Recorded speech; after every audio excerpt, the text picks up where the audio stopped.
میری عزیز بہنوں، دیکھیے اس صورت کا اختتام ہو رہا ہے اور یہاں اللہ تعالیٰ مخاطب اپنے نبی کو مخاطب کر کے کہہ رہا ہے کہ ہر حال میں کھڑے رہو، کمپرومائز نہیں کر رہا ہے۔ اور کیا بات کیا ہو رہی ہے، اللہ تعالیٰ نبی صلی اللہ علیہ وسلم کو اور ان کے ساتھ ایمان لانے والوں کو کہہ رہا ہے کہ کفر اور بغاوت سے تم ایمان اور اطاعت کی طرف پلٹ آئے ہو نا، آ گئے ہو، اب تمہیں سیدھا راستہ پتہ لگ گیا ہے۔ مجھ سے اور آپ سے بھی اللہ تعالیٰ بات کر رہا ہے، ہمیں بھی سیدھا راستہ پتہ لگ گیا ہے۔ تو اللہ تعالیٰ کہہ رہا ہے جب صحیح بات تمہارے سامنے کلیئر ہو گئی ہے، اب کسی قسم کا کمپرومائز نہیں نا۔ لیکن نبی کریم صلی اللہ علیہ وسلم کے سامنے بھی بڑی بڑی آفریں تھیں، تمہاری شادی کر دیتے ہیں سب سے خوبصورت عورت سے، تمہیں مالدار بنا لیتے ہیں، اپنا سردار بنا لیتے ہیں، ایک سال تمہاری بات مانیں گے، ایک سال تم ہماری بات ماننا، ایک سال تمہارے خدا اللہ کی عبادت کریں گے، ایک سال تم ہمارے خدا۔ یہ ساری آفرز، سارے جو ہے تھی نا چیزیں، ہمارے سامنے بھی لوگ ایسی چیزیں آتی ہیں، بھائی دیکھو تم اتنا کر لو، یہاں تک کر لو، کوئی مسئلہ نہیں ہے، لیکن اس سے آگے نہیں بڑھنا۔ لیکن جب ہمیں صحیح بات پتہ لگ گئی ہے تو پھر اب ہمت کرنی ہے، اپنے آپ کو مضبوط بنانا ہے اور آگے بڑھنا ہے نا۔ اور پھر دیکھیے ساتھ میں یہاں پر یہ بات بڑی کلیئرلی کہی جا رہی ہے کہ در حقیقت نیکیاں برائیوں کو دور کر دیتی ہیں۔ جہاں جب غلطی ہو، جیسے یہ احساس ہو کہ میں نے گناہ کا کام کر لیا ہے، پلٹ کر آؤں اور کوئی نیکی کا کام کروں، مال خرچ کروں، کھڑی ہو کر 2 رکعت نماز، استغفار کی نماز پڑھوں۔ یعنی اللہ سے استغفار کی نماز نہیں ہوتی کوئی، مطلب میرا یہ نہیں ہے کہ کوئی استغفار کی 2 نفلیں ہوتی ہیں، بلکہ صرف یہ کہ 2 رکعت نفل پڑھ کر اللہ سے معافی مانگو، روؤں، شرمسار ہوں، اللہ تعالیٰ آپ نے تو مجھے سیدھا راستہ دکھا دیا تھا، میں تو صحیح چل رہی تھی، پھر دوبارہ ڈگمگا گئی، اللہ میاں معاف کر دیں، یہ میرا مال ہے، اس کو خرچ کر رہی ہوں آپ کے راستے میں، میرے گناہوں کو دھو دیں۔ پھر کیوں نہ ان قوموں میں سے جو پہلے گزر چکی ہیں ایسے اہل خیر موجود رہے جو لوگوں کو زمین میں فساد برپا کرنے سے روکتے، ایسے لوگ نکلتے بھی تو بہت کم، جن کو ہم نے ان کی قوموں میں سے بچا لیا، ورنہ ظالم لوگ تو انہی مزوں کے پیچھے پڑے رہے جن کا سامان انہیں فراوانی کے ساتھ دیے گئے اور وہ مجرم بن کر رہے۔ تیرا رب ایسا نہیں کہ بستیوں کو ناحق تباہ کر دے، حالانکہ اس کے باشندے اصلاح کرنے والے ہوں۔ بے شک تیرا رب اگر چاہتا تو تمام انسانوں کو ایک ہی گروہ بنا سکتا تھا، مگر اب تو وہ مختلف طریقوں ہی پر چلتے رہیں گے، اور بے راہ رویوں سے صرف وہی لوگ بچیں گے جن پر تیرے رب کی رحمت ہے۔ اس آزادی انتخاب اور اختیار کے لیے ہی تو اس نے انہیں پیدا کیا ہے، اور تیرے رب کی وہ بات پوری ہوگی جو اس نے کہی تھی کہ وہ جہنم کو جن اور انسانوں سب سے بھر دے گا۔ اور اے محمد صلی اللہ علیہ وسلم، یہ پیغمبروں کے قصے ہیں جو ہم تمہیں سناتے ہیں، وہ چیزیں ہیں جن کے ذریعے سے ہم تمہارے دل کو مضبوط کرتے ہیں، ان کے اندر تم کو حقیقت کا علم ملا اور ایمان لانے والوں کو نصیحت اور بیداری نصیب ہوئی۔ رہے وہ لوگ جو ایمان نہیں لاتے تو ان سے کہہ دو کہ تم اپنے طریقے پر کام کرتے رہو اور ہم اپنے طریقے پر کیے جاتے ہیں، انجام کار تم بھی انتظار کرو اور ہم بھی منتظر ہیں۔ آسمان اور زمین میں جو کچھ چھپا ہوا ہے سب اللہ کے قبضہ قدرت میں ہے، اور سارا معاملہ اسی کی طرف رجوع کیا جاتا ہے۔ بس اے نبی صلی اللہ علیہ وسلم، تو اس کی بندگی کر اور اسی پر بھروسہ رکھ، جو کچھ تم کر رہے ہو تیرا رب اس سے بے خبر نہیں ہے۔ دیکھیے پیاری بہنوں، یہ بات جو اللہ تعالیٰ کہہ رہا ہے نا کہ پھر کیوں ان قوموں میں ایسے لوگ نہیں ہوئے جو خیر کی طرف بلاتے ہیں، یعنی بھلائی کی طرف بلانا جو ہے وہ خیر کا کام ہے، اور بھلائی سے روکنا جو ہے وہ فساد کا کام ہے نا۔ اور اللہ تعالیٰ کا بڑا شکر ادا کرنا چاہیے کہ اللہ تعالیٰ اس وقت ہمیں کھینچ کے بھلائی کی طرف لے کر آ گیا ہے، لیکن جب وہ ہمیں کھینچ کے بھلائی کی طرف لے کر آ گیا ہے نا، اور ہم تک اللہ کی بات پہنچ رہی ہے، تو اب کیا کرنا ہے؟ صبر کے ساتھ، یعنی ظاہر ہے یہ کام جو ہے آسان نہیں ہے نا، مطلب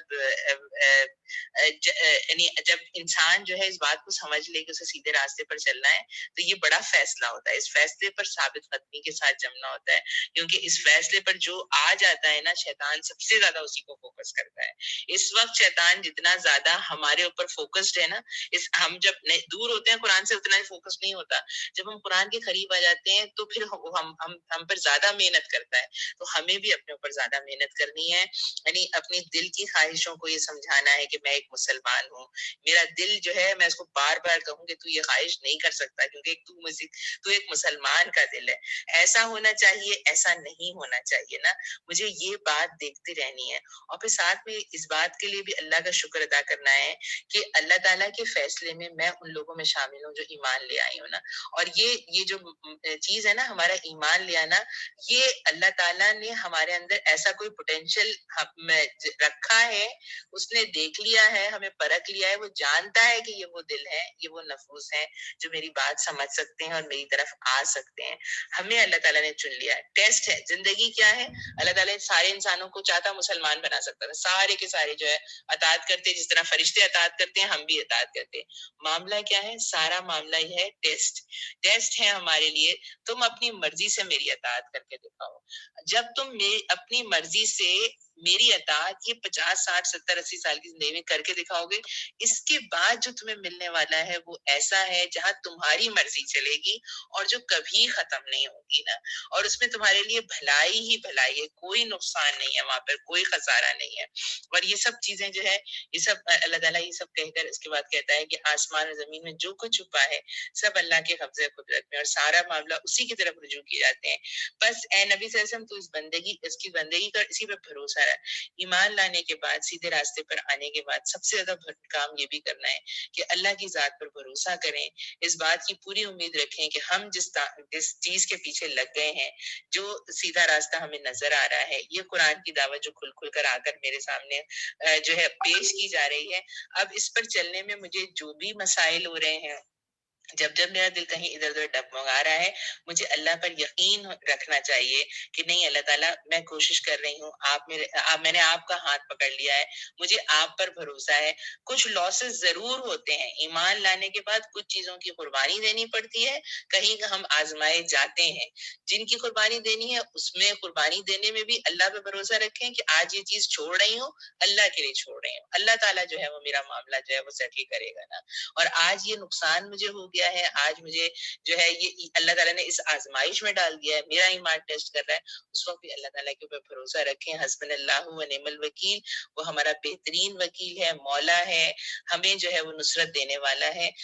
تیرا رب اس سے بے خبر نہیں ہے نا. اور اللہ تعالیٰ ہمیں بہت اچھی طرح جو ہے وہ مانیٹر کر رہا ہے. اللہ تعالیٰ کی رحمت ہمارے اوپر ہے. سورہ ہود یہاں پر پوری ہوئی ہے، اور یونس اور ہود کا جوڑا جو ہے وہ پورا ہو گیا ہے.